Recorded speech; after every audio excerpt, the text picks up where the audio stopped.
Welcome back to another Explainer. Right, today we're jumping into a story about a name that literally echoes through sports history, George Best. Now, he wasn't just a Manchester United legend who happened to score, an incredible 181 goals in 474 appearances. It's so much bigger than that. He was a deeply complex cultural icon. We're going to explore how his breathtaking, absolutely magical brilliance on the pitch was tragically shadowed by profound darkness off it.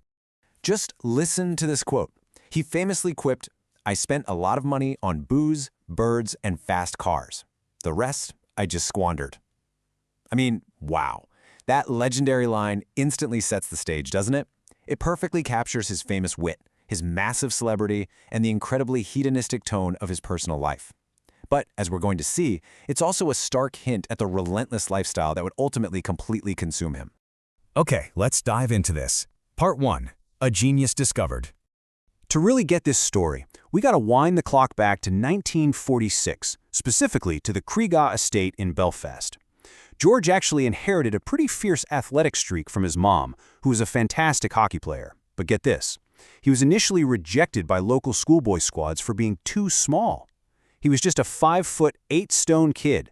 But everything changed when a Manchester United scout named Bob Bishop spotted the 15-year-old. Bishop saw this uncanny balance, this elastic flexibility, and an absolutely lethal 2-footed dribbling ability. He immediately sent a telegram to manager Matt Busby that has gone down in history. It simply read, "I think I have found a genius." Busby brought him to Manchester, stepped in as a real father figure, and made a brilliant move. He purposefully nurtured Best's spontaneous, highly creative style, rather than trying to overcoach the magic out of him. And his rise? It was absolutely meteoric. Scouted in 1961, the 15-year-old crossed the Irish Sea, but he actually got terribly homesick and fled Manchester after just one single night. Luckily for football history, he decided to go back.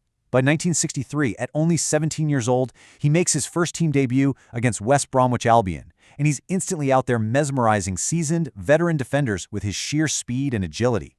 Fast forward 1 year to 1964, and he's already making his international debut for Northern Ireland. Just an unbelievably rapid ascent. Moving on to Part 2, the fifth Beatle.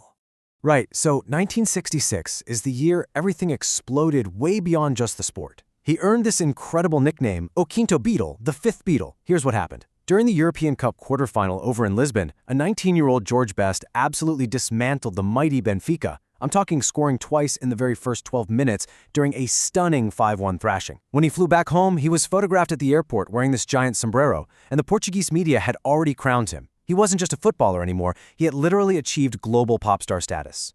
The sheer level of fame he hit was totally unprecedented for a soccer player.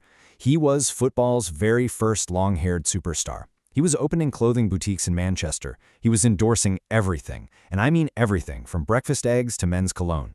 The media love calling him soccer's James Bond. Imagine getting 10,000 fan letters a single week.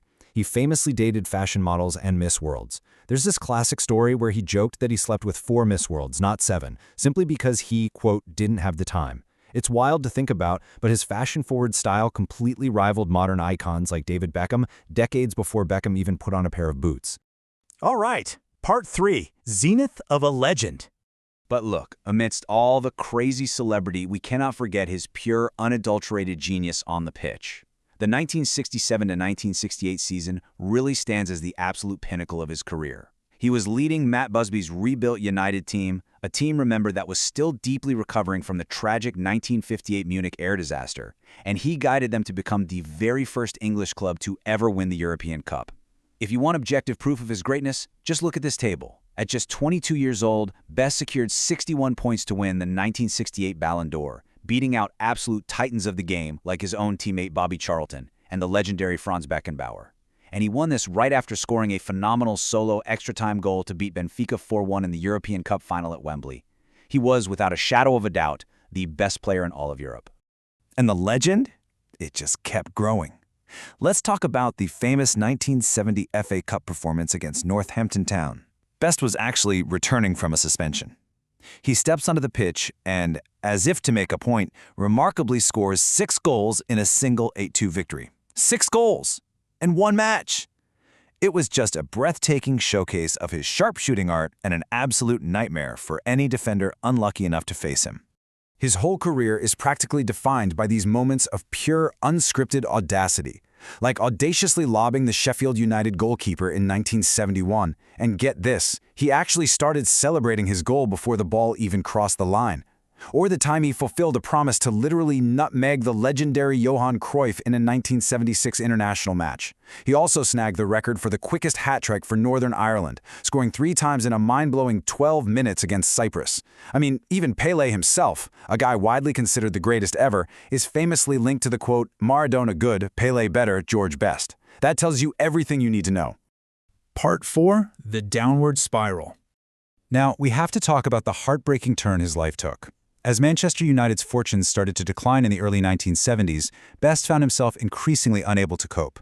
The immense pressure, the totally suffocating weight of his celebrity, it fueled a really devastating descent into alcoholism. The contrast between his highs and lows is incredibly stark. At his peak, he's winning the '68 European Cup and the Ballon d'Or, but at his nadir, he's sleeping on a pub mattress in Manchester, literally stealing to fund his drinking and eventually having anti-alcohol drugs, like Antabooth, surgically implanted into his stomach to make him violently ill if he took a drink. But tragically, his addiction was so brutally powerful that he eventually drank right through those implants anyway, completely unraveling his life. If we look impartially at the facts, the off-pitch chaos became a constant drumbeat that completely derailed his prime years. He was fined for flipping the ball right out of a referee's hands. In 1971, he was skipping matches for weekend benders, going AWOL and sparking a massive media manhunt while hiding out in actress Sinead Cussick's flat.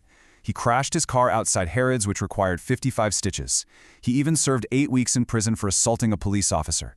His wives, Angela and Alex, endured his severe decline. Angela famously left him after driving past him standing in the rain, as she put it, drunk as a skunk. Ultimately, all of this chaos forced his premature resignation from Manchester United. He was only 27 years old. Which brings us to Part 5, the Price of Brilliance. So here we enter the sad, incredibly nomadic aftermath of his top-flight career. He essentially became a traveling attraction. He openly admitted that he played in what he called a, quote, freak show, purely because he desperately needed the money to fund his gambling and drinking. So he bounced around. He played for the Los Angeles Aztecs and San Jose Earthquakes in North America, then Fulham in the English Second Division, Hibernian in Scotland, plus brief stints all over the place: South Africa, Australia, Hong Kong. Now, he still showed these tiny, brilliant flashes of absolute magic, like scoring after just 71 seconds in his Fulham debut, but really, he was a bloated shadow of his former self. He ended up playing for 14 different clubs on 5 continents before his professional playing days completely flamed out. And tragically, time ran out. In 2000, he was hospitalized for 5 weeks with severe liver damage. In 2002, he received a highly controversial liver transplant at Cromwell Hospital. But despite this massive medical intervention, he just couldn't defeat his demons. He continued to struggle with alcohol, leading to his death in 2005 from multiple organ failure. He was only 59. The loss was felt deeply across the globe. To put it into perspective, an estimated 100,000 people lined the streets of Belfast to mourn his passing. So this leaves us with a really profound question to ponder. Could the footballing genius have existed without the destructive demons? As we wrap up this explainer, I really want you to think about that. Best's magical, totally spontaneous on-pitch creativity seemed completely intertwined with his tragic, chaotic, Peter Pan-like refusal to grow up off the pitch. He was a player of unparalleled beauty who lived a life of profound tragedy. Thank you so much for joining me to explore the incredibly complex story of George Best, and I will see you in the next explainer.